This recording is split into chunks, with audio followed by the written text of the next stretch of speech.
নারায়ণগঞ্জ রূপগঞ্জে পূর্ববিরোধের জেরে ৭১ টেলিভিশনের সাংবাদিক রিয়াজ হোসেনের উপর নৃশংস হামলা চালিয়ে ইট দিয়ে থেতলে দিয়েছে স্থানীয় একদল সন্ত্রাসী। বুধবার রাতে উপজেলার পূর্বাচল ৩ নম্বর সেক্টরের চমু মার্কেট এলাকায় সাংবাদিক কার্যালয়ের সামনে ঘটে এই ঘটনা।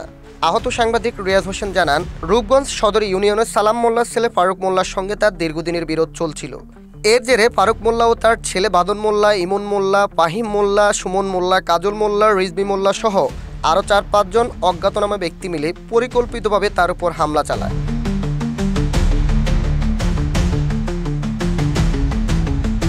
তারা ইট দিয়ে রিয়াজ হোসেনের মাথা, গাড় ও পিঠে আঘাত করে গুরুতর আহত করে। এ সময় রিয়াজ হোসেনের চিৎকার শুনে তার বন্ধু মাসুদ চৌধুরী এগিয়ে এলে হামলাকারীরা তাকেও বেধড়ক মারধর করে। পরে আশেপাশের লোকজন ছুটে এলে হামলাকারীরা সবাইকে হত্যার হুমকি দিয়ে পালিয়ে যায়।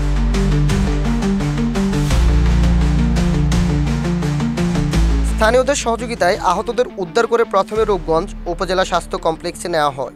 সেখানে প্রাথমিক চিকিৎসা শেষে তাদের উন্নত চিকিৎসার জন্য স্থানীয় একটি বেসরকারি হাসপাতালে পাঠানো হয়। রূপগঞ্জ থানার অফিসার ইনচার্জ লিয়াকত আলী জানান, সাংবাদিকদের উপর হামলার খবর পাওয়ার পরপরই পুলিশ ঘটনাস্থলে পৌঁছে যায়। বিষয়টি গুরুত্ব সহকারে তদন্ত করে দ্রুতই অভিযুক্তদের আইনের আওতায় আনা হবে বলেও আশ্বস্ত করেন তিনি।